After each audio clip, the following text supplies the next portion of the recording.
Join me on a fascinating journey where I show you some of the techniques used in scale aeromodelling. Hello again modellers, and welcome back to the channel. First of all, I'd like to say a big thank you for all of those that have been following the Blackburn monoplane and been putting such lovely comments in the comments section. It's really nice to hear that you're getting so much out of the videos.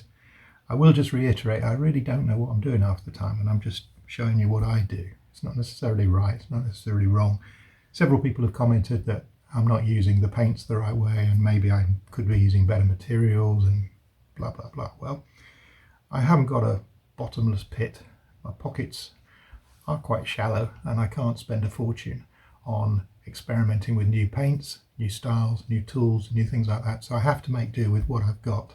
And if you're screaming out to the screen saying, oh, don't do it that way, don't do it that, you should do this or do that or whatever, then I'm sorry, I'm not an expert at anything. I'm just a jack of all trades. So there you go. You get what you get. Anyway, I hope you're enjoying it. I'm enjoying making the videos, and I'm really enjoying attempting to instill some sort of enthusiasm into you guys to have a go at detailing. Detailing is a bit of a drug, really, and I suffer from detailitis, I call it. And I just can't stop. Once I start adding detail, I think, oh, how can I add some more and more and more and more? It just goes on and on. For instance, I looked at George Candelacas's beautiful 504, and it's half the scale of this model, yet he's put rib stitching on. I mean, rib stitching, for God's sake. So, of course, I have to think, well, maybe I should be adding rib stitching to this model as well. And there lies dragons. So, I'm not going down that rabbit hole. I should probably have added rib stitching, but I've already sprayed the wings and I'm not too happy about putting dope over the top of acrylic paint. It's going to be messy. So I think we're just going to have to accept that there's no rib tapes on my wings. So judges, look away. Anyway, back to what we're doing now.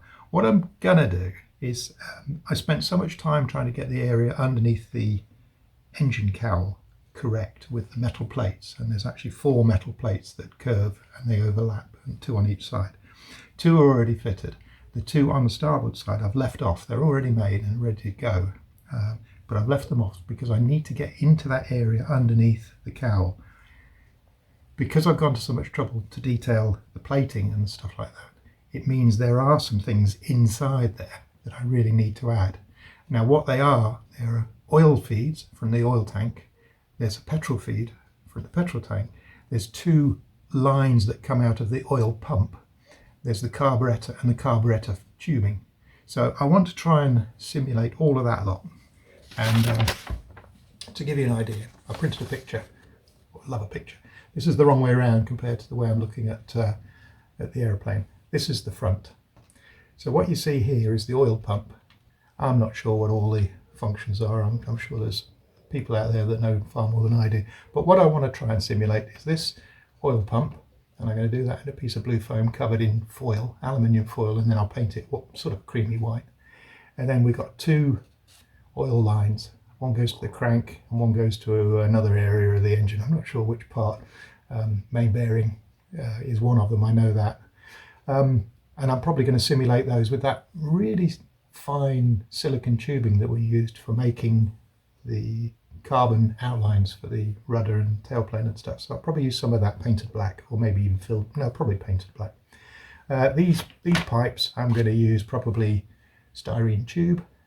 And then this piece here is probably going to be insulation. If I can find some of that nice woven insulation that you quite often get over high temperature wiring, like in cooker elements and stuff like that, they use a woven insulation. I want to see if I can find some of that in my bits box. That would be ideal. The little circlips probably done with little strips of lithoplate just wrapped around and glued on. So, you know, that's the area that I'm going to try and simulate today.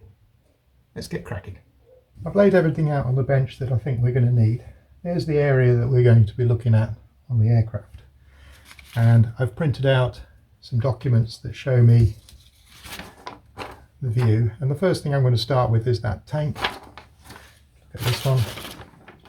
It's that tank and this tube here with these two sections on it here, but these are not really going to be visible from the side. All you really see is the bottom of this tank, that tube, and these two lines here. So that's what I'm going to concentrate on.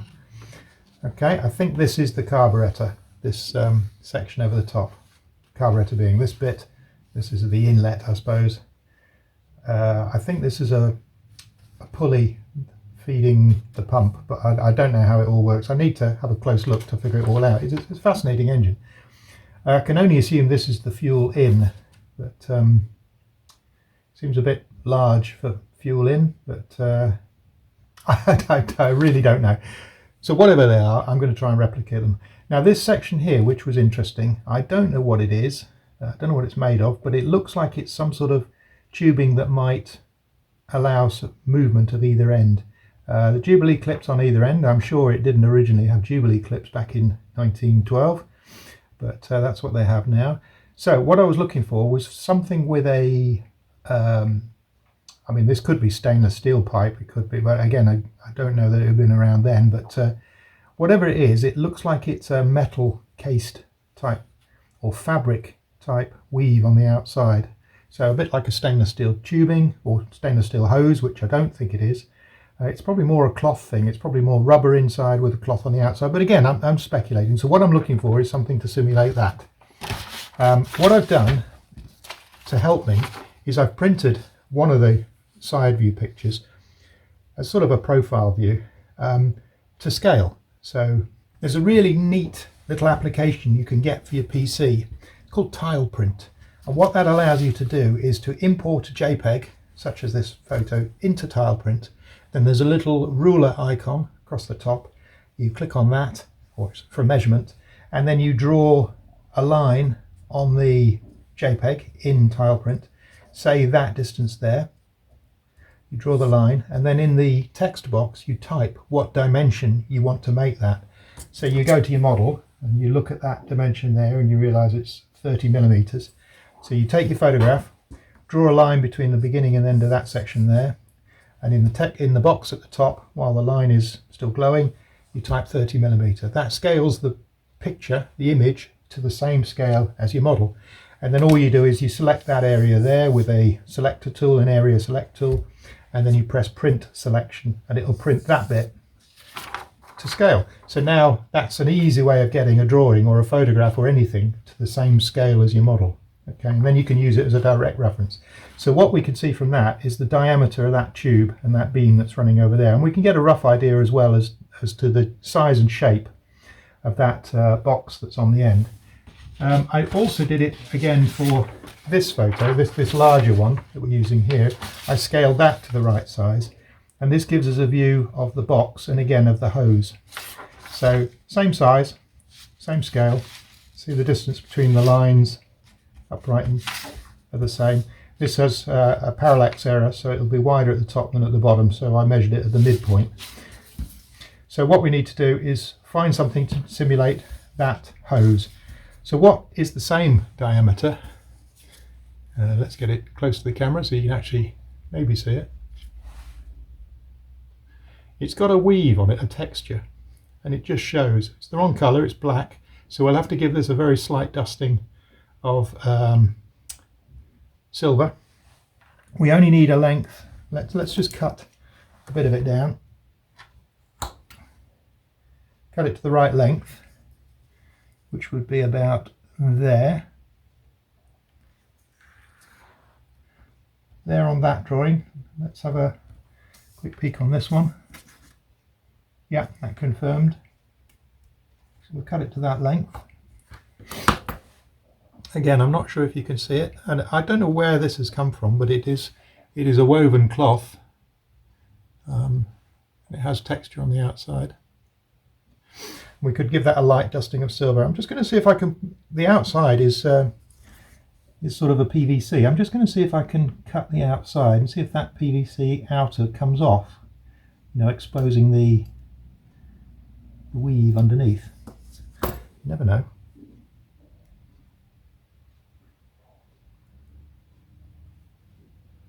I think it's probably going to destroy it, trying to do this. Oh no, we might get away with that. Now I don't know where this came from. It could be some insulation. I think it might be off of a cooker element, something like that, where you needed a very high temperature insulation for wire, and that's what this might be. But that is coming off, not easily.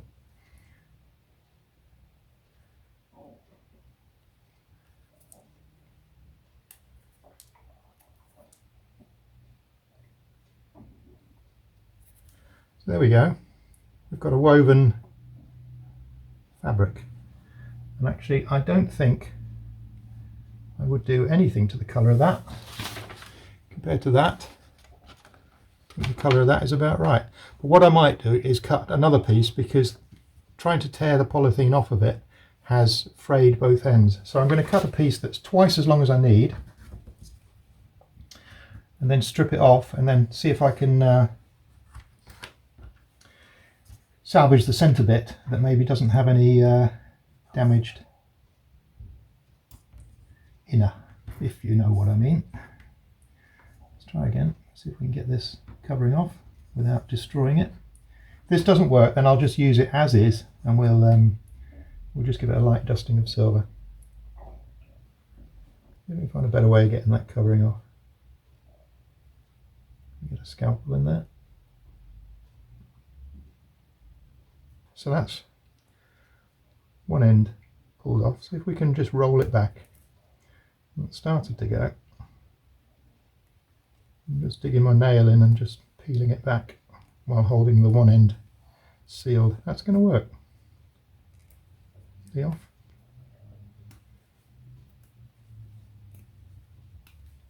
So there we've got a section. And in fact, if you look at the picture, the ends are frayed anyway. So we've got a piece that's more than long enough. So I'm just going to cut that to length. Just trim the bit off the end to make it look nice. And it frays straight away, but that's all right. It's fraying about the right amount. And then we'll cut the other piece about there. And there we have our section of sort of, I don't know what you call it, flexible pipe outer. So what we need to do now is find some tubing that we can simulate the next bit with. Let's get rid of this rubbish. So have a look for that tile print. That's a good little bit of software, that's very useful. I use it all the time. We need the box. So we need the box, these hoses, and that sort of stuff. Let's have a look for this one. Let's give us the size of the box. That tubing that goes across there. Let's have a look and see if I've got any thin wall aluminium pipe. That'll probably be great for that. There's a couple of pieces of aluminium tube. That's too big. That's spot on. So if that would go inside there, which it will, perfectly. Now, normally it'd be anchored at either end, but I'm going to cheat. I'm going to go right the way through, and then I'm going to anchor that end into the oil pump housing, and then just put a clip around it there. So not really how it is on the full size, but you get my drift. Then the other end, it looks like the other end just goes straight into the aircraft bulkhead with a little tap fitting. Don't think I'm going to go that far. So all we need to do now is make that box. Again, you're not going to see much of this, so really it's don't have to go mad. But what I'm going to do is just make it out of a piece of foam. Had a lot of fun with some foam yesterday. I've not done a video on it, but I tried following Richard Crossley's DIY pilot making tutorial. It's just a couple of pages of A4. Richard Crossley is a superb indoor modeller.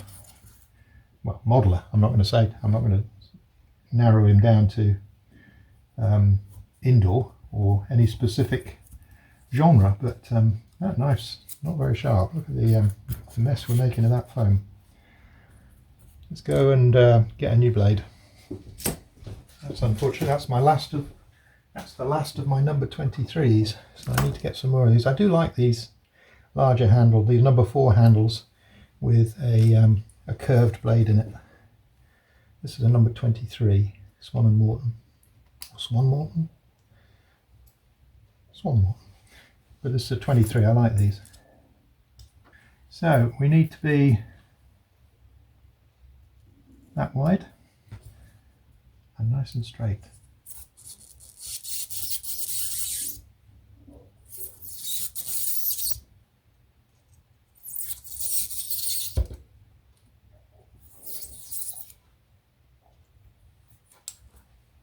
This blue foam is no longer available, so I've been told that a similar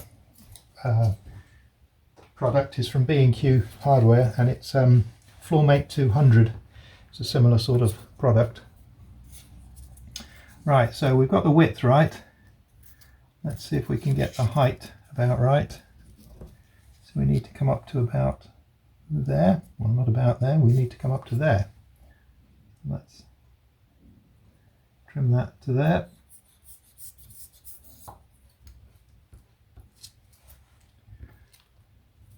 Now I've no idea on the width, so I'm just going to go with a guess. Always good.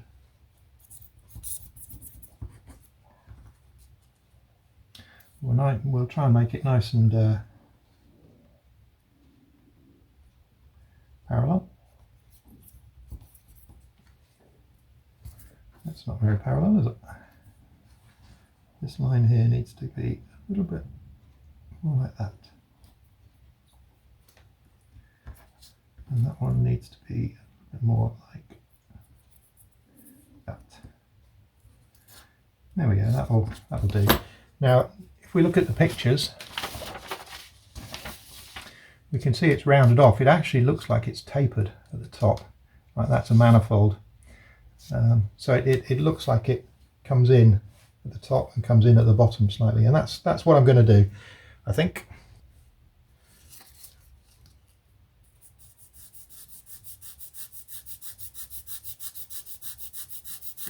Now there is a flange there, but I'm not going to show that because, to be honest, you won't see that high up. All you're going to see is the exit points. So that, I think, will do. What I'll do, will do is just, let's find a foam pad, and I'm just going to knock the corners off.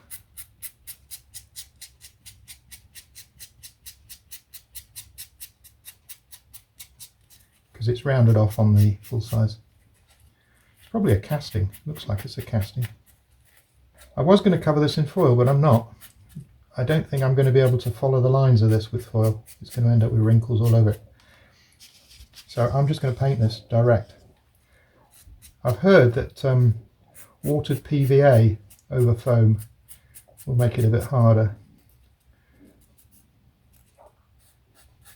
Although an acrylic paint's not really going to do a lot to it, is it? So, and it's not in an area of wear, so I'm possibly just going to put the acrylic paint straight over this.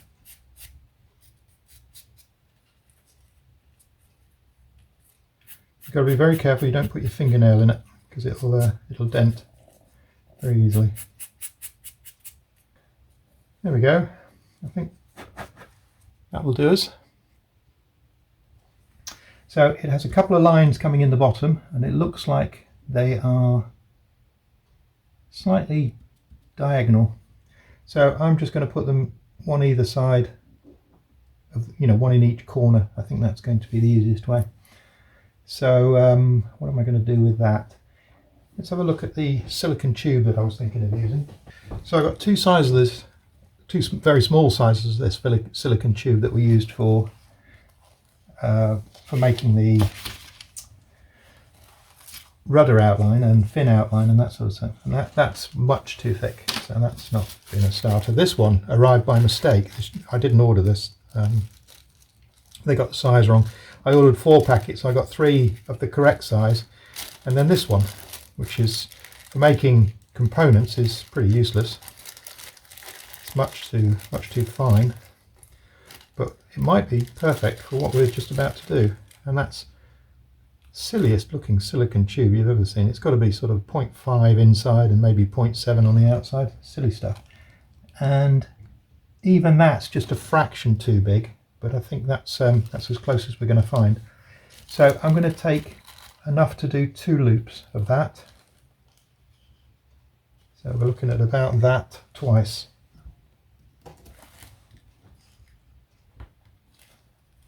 What I need to do is to put 2 little pieces of metal in there that this tubing just slide over.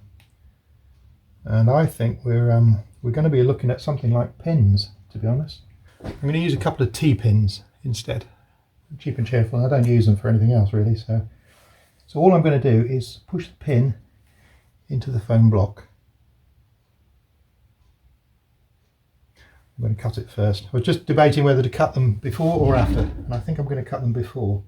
The reason being that I could distort or bend or lean on the pin as I insert it into the foam. So we only need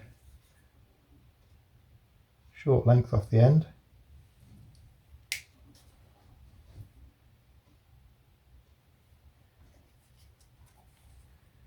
We just drive that into there.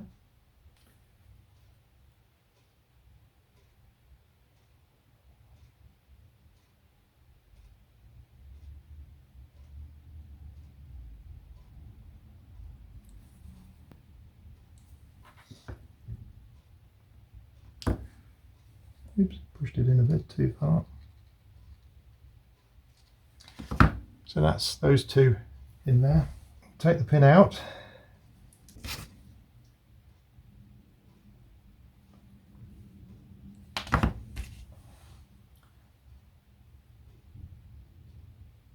Okay, so I'm going to turn the pin around and put the pointy end into the pin. Sorry, pointy end of the pin into the tubing, like that. Then I'm going to push, because the hole's already there, I'm going to push the pin, the blunt end, into the block, just like that. And then that end into the block.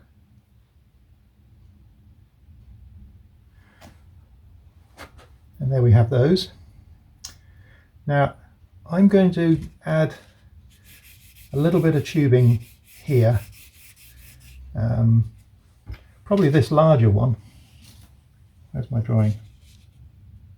Even that is a bit smaller than I need, but it's not going to be in sight, so I'm not going to worry about this one too much. But I want a short section of that up here to attach these lines to and create the curve. So let's try and make a hole in that. Need a needle file, I think that would be the best way of doing this. So looking at the drawing, looking at the photograph, they're right up high and they're in the shroud part. And it could well be that this piece is actually part of this, and that piece is on the other side of the engine itself. Could be, I don't know without looking at it. But so I'm going to go in the middle of this.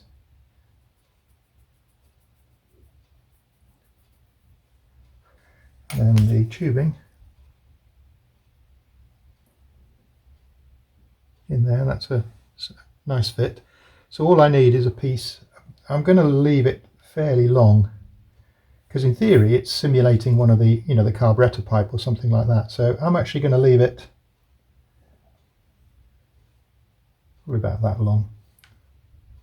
So let's cut it there.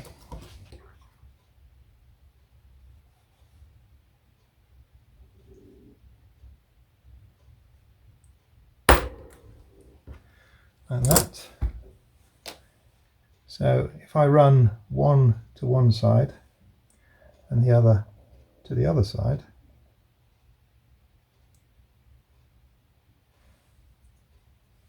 I think we'll have the sort of effect I'm looking for.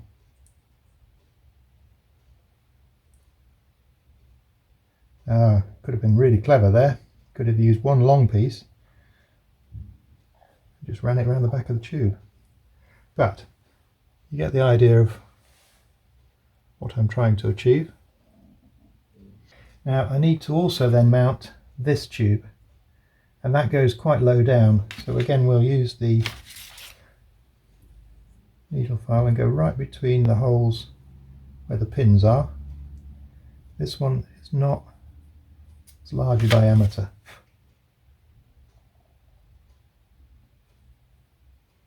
So that one will just go in there like that, a bit deeper than that. It's gone through the other side, so let's go from that side.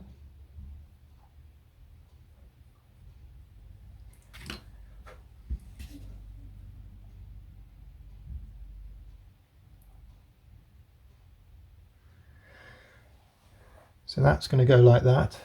Now this length here has got to be enough to fit in the model. So of course it's all back to front. So if we're going to go in there,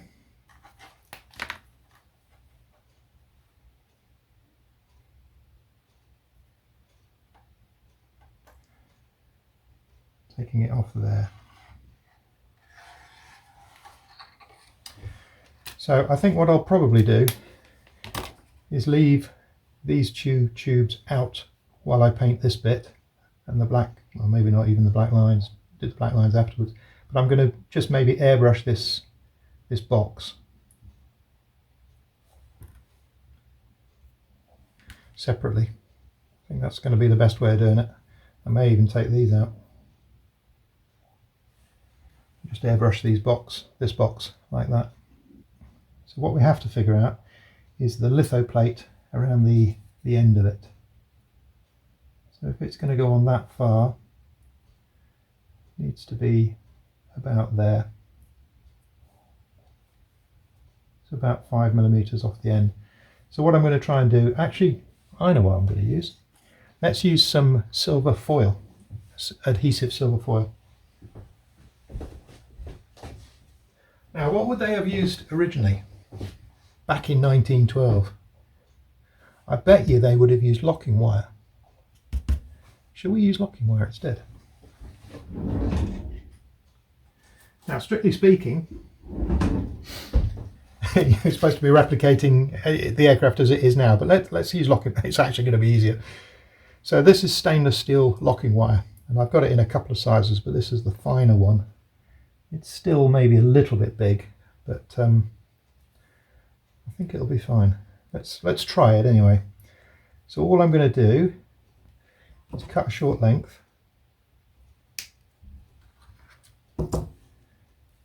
and these are nifty little pliers. They're round on one side and square on the other. Great for making curved sections. So all I'm going to do, it's a bit bigger than that, so let's just open it up a little bit, put it round our tube by the frayed end, and we'll see if we can capture some of the fray like that. We'll close it up a little bit,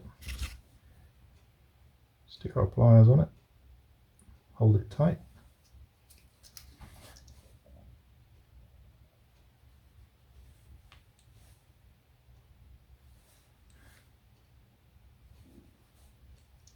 Might not work.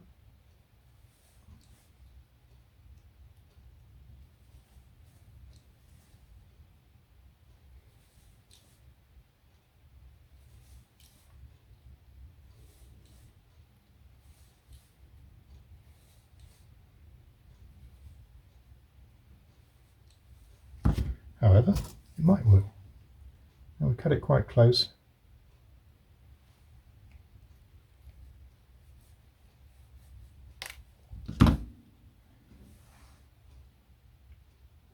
I like that. So we'll do the other one. I love detailing. There we go. Not quite as pretty as the other end.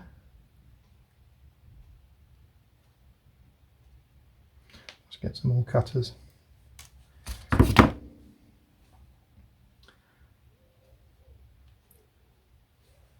So there we have that.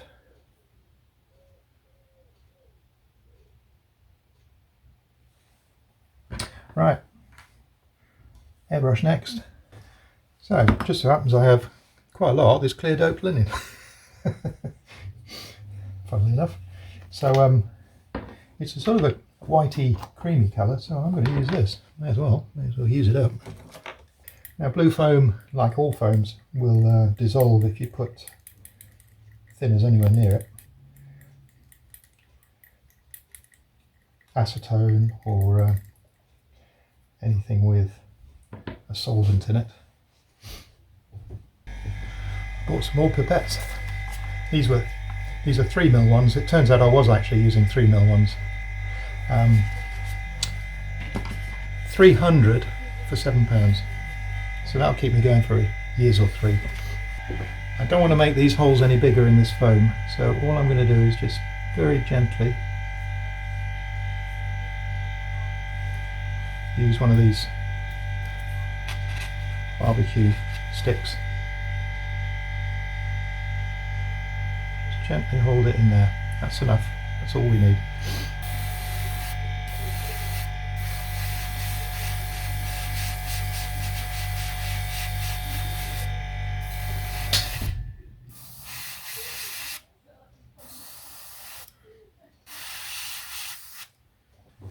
With these Harder and Steenbeck, that tiny little seal there, a little tiny opening in the end, if that doesn't sit just perfectly, then it'll froth when you try and spray,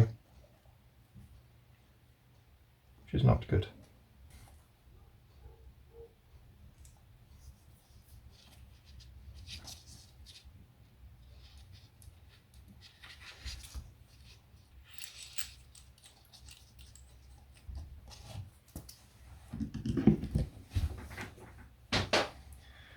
And that's all the spraying that we need to do, I think.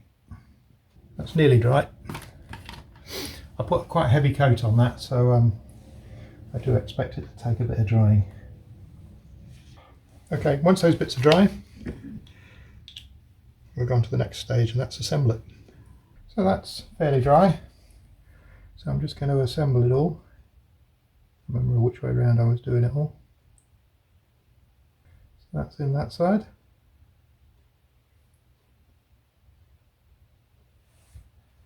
And the larger tube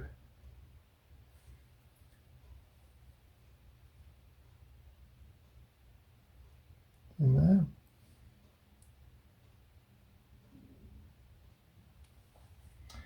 And then these two lines.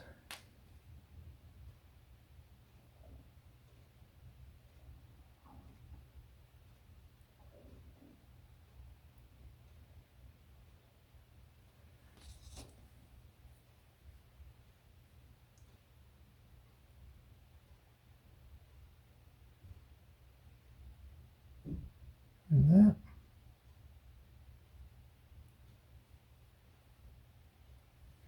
Now all I need to do is attach. Actually, one goes either side of this tube, so I just need to attach to there. So all I'm going to do is put a little dollop of glue on there. Actually, I think maybe a better idea. What happened to those pins? I threw the pins out, didn't I? Just take a little piece of this wire, stainless steel wire, that locking wire that we had.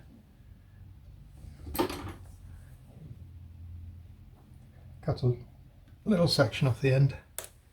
And all I'm going to do is join the two ends of the silicone tubing with the wire. It's a snug fit.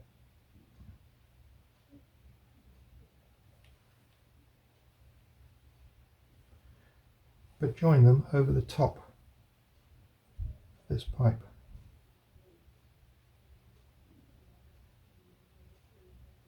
Could have achieved the same thing if I'd actually not cut the tubing in half or into two sections, just left it as one. There we go.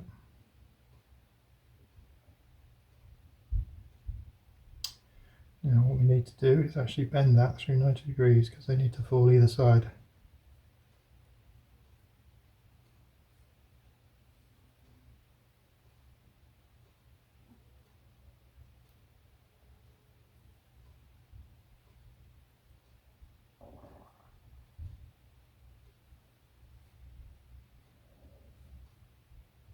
Still going to need just a spot of glue just to hold it in place up there. Looking at this, it's halfway along, just over halfway along. And what I'm also going to do is I'm going to put some pour on this tube, well, on both tubes probably. This one first of all.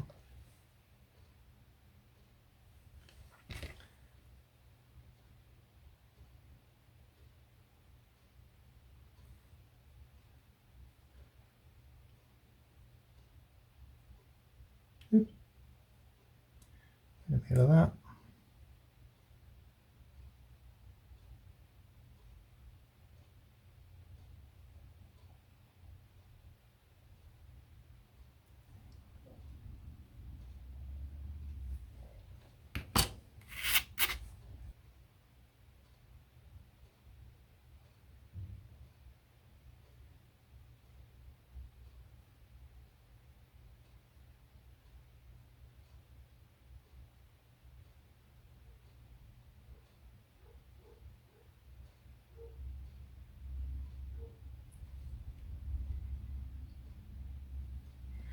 Just give that 5 minutes to just set. Then we get the brush out to do some black. We'll get the brush out and the black ready.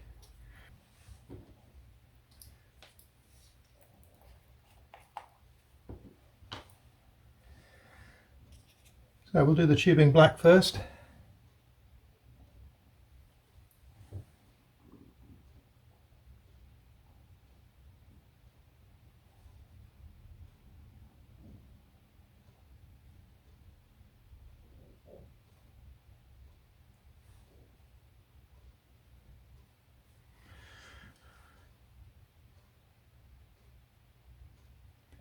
That'll do for that bit. Now what I'd like to do is add a bit of castor oil to that, because this thing will be covered in castor oil. So that's the next bit. Sorry I didn't show you how I fitted that, but I actually attached the aluminium tube that ran along the top to the wooden bearer in the fuselage, and then the other aluminium tube that had the pipework on it, that's attached to the rear bulkhead. The foam parts and the syringe bit, or the silicon bits, are not attached in any other way. So that's how it looks at the moment. All I'm going to do is just dirty that up a little bit with a little bit of the clear orange, just to simulate any oil that may have got on it. The deflector ring that's on the cowl makes it very difficult to prop it on the bench. I have to put a sock underneath, a clean one I hasten it, clean sock underneath the fuselage just to support it, take the weight. So all I'm going to do is a bit of clear orange in there just to make it look like something's going on. I think that probably do for that detail. So we're going to wash the brush. What I need to do next is just add the side panel that's missing from this side. So here we have the finished effect. As you can see, you really shouldn't be looking up at it, because you can see all the inside of the fuselage, which is not really right. But if you bring it to the right sort of level around here, you can see the tank and the pipes and the hose and the feeds and stuff like that, which is exactly what I wanted to do. So there we go. I hope you've enjoyed that fiddly bit of detailing. I do like detailing. So I have to scratch my head now and try and think what next. Still haven't got that flipping tubing, the metal tubing.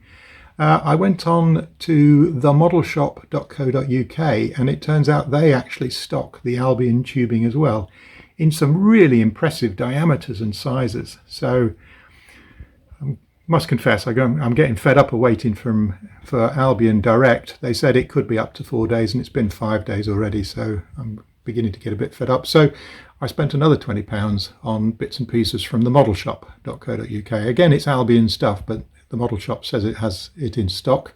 And in fact, within an hour it had already dispatched. So I'm probably going to get the Model Shop stuff before the actual Albion stuff, which is which is a bit galling, isn't it? But there we go. I desperately want to get onto the rigging so that we can get it ready for flight. Because apart from that, we're nearly there. The issue is that we've got a lot of tail weight, and having all those carbon tubes in the back has been really lovely to build with and made it really nice. But actually, it's made the rear end a little bit heavy. It didn't feel heavy as I was putting it together, but it's not as light as balsa would have been. So we're going to have to add nose weight. The whole model weighs in at 185 grams at the moment, plus 10 grams worth of batteries, if that. So what I'm going to do is I'm going to replace that little motor that we got at the front, which was a slightly too high kV motor anyway. So on 2S it was going to be spinning a 6-inch prop, and I really wanted to turn an 8-inch prop. So I've got a motor that's probably twice the size of that I'll run on 2S. It's got a lower kV, so I should be able to swing an 8.4 prop on that, which is closer to what I want to be. Scale size would be 7-inch. So I should be able to turn a big slow prop, and that should help. And it'll bring some of the weight forward as well. A heavier motor's going to help. But that 180 grams may sound like a lovely weight, and we got it right down. But by the time we've added nose weight, I bet we're closer to 250. So anyway, such is life. A model with the CAG in the wrong place will only fly once, and probably not land. So if you've enjoyed that, please click like and subscribe. I'll see you on the next one.